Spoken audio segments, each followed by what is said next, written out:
Hello everyone, welcome to the first episode of Coffee Talk with Art.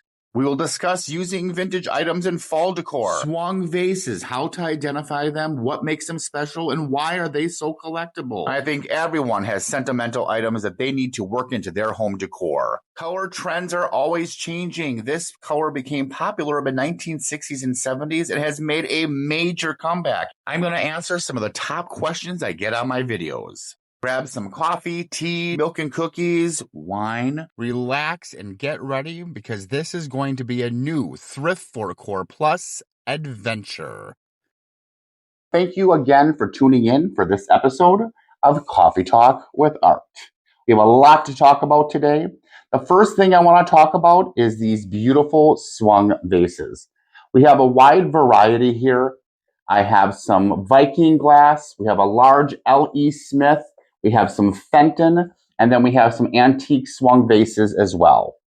Let's talk a little bit more about these in detail. Viking glass opened in 1901 in New Martinsville, West Virginia.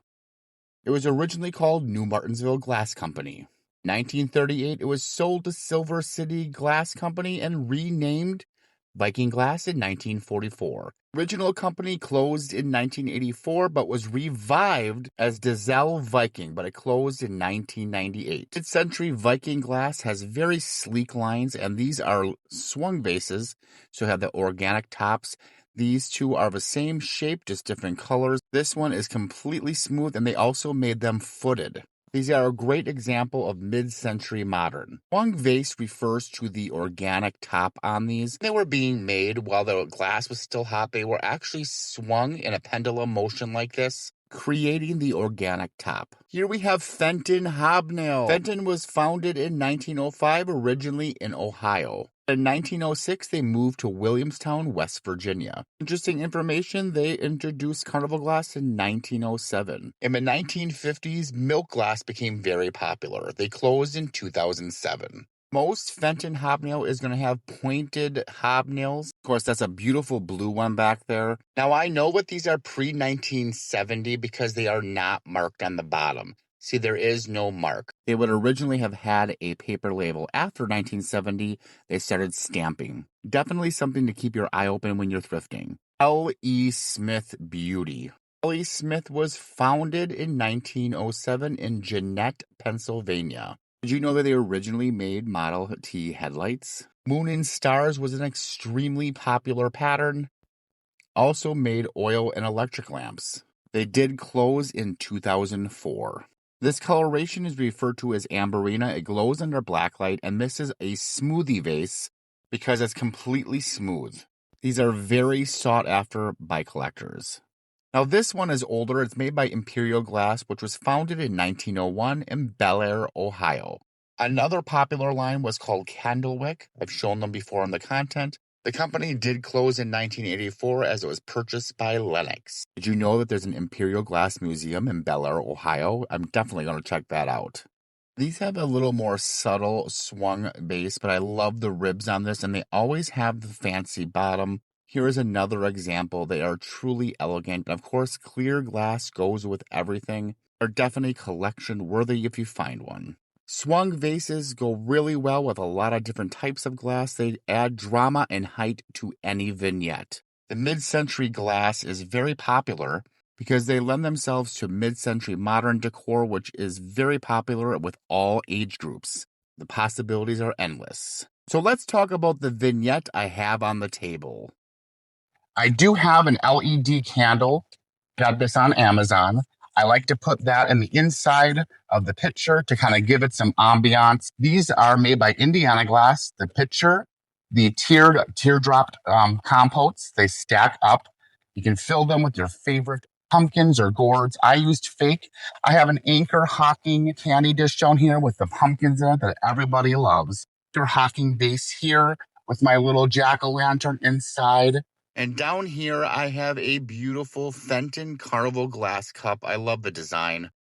The one thing about a good vignette is that you want to have tiers. You want to have it nice and tight. You don't want to have things way out here. You want to bring that in, make a nice tight vignette, and have interest in different levels, working in odd numbers. So we have 1, 2, 3 is a candy dish, 4, and this counts as number 5. Here is another vignette I made. I loved it, but I felt it needed something a little bit more, so I added the squirrels. Don't be afraid to have some fun. But sometimes all you need to do is add some gourds and pumpkins to your current decor. Let's talk a little bit about the process of making a vignette. First, you start off with your 3 items. These are candy dishes, so I'm going to fill them with an LED light, nuts, and pumpkins. I added some leaves as well. It looks nice, but to really bring it together, I added my squirrels and took the lid off. Number 2 was nice, but this definitely makes more of a statement.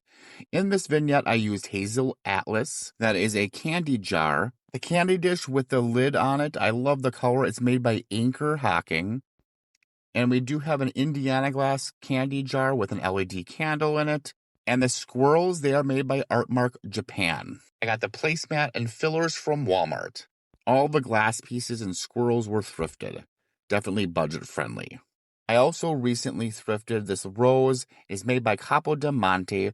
A lot of times they are chipped. This is in excellent condition, but the reason I bought this, even though it's not quite my style, is because I already owned this one. I bought this for my grandmother when I was a kid. When she got her wings, I put it in the hutch. Now, most of the items are green and white, so if they're going to introduce a new element like the little bit of pink, I like to separate them to help balance out the color a little bit. While we are here, let's talk about the lusterware piece. I bought this when I was a kid.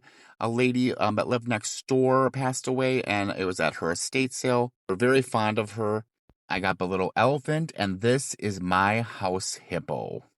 I'm not much of a figurine person, but my mom gave me this, and I absolutely love it. So if family treasures don't quite match your decor, inside of a hutch is a great way to display them without distracting from the rest of your room. Color that is on trend is avocado green and all the 1960s, 70s greens. Even showing up in appliances, however, they're more as an accent versus being overwhelming in a space. Let me know if you lived through it the first time and how you feel about it. Here are some of the items featured in the video. I thrifted the swung vases. I got fantastic prices.